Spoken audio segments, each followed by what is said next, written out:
na may bahay o tahanang mauuwian. Tama mo ba yun? At ngayong araw na ito, ang inyong pinangarap matagal na panahon ay bibigyan na ng katuparan.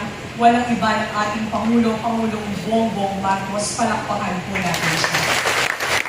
Kaya po sa inyo lahat, maraming salamat. Ang araw po ito ay hindi araw namin, kundi araw ninyo, araw ng pagpapasalamat at biyaya ng Panginoon na hindi basta tahanan ang binigay sa inyo, kundi maayos at magandang tahanan na mamaya maganda na ang inyong uuwian dahil nakahanda na ang mga bahay para sa inyong lahat. Sa ganang amin po sa probinsya, naghahanap na po kami ni Rogelio Pelayo ng lupa kung saan ilalagay din ang housing para sa iba pa nating kababayan sa lalawigan ng Laguna na nangangailangan ng bahay.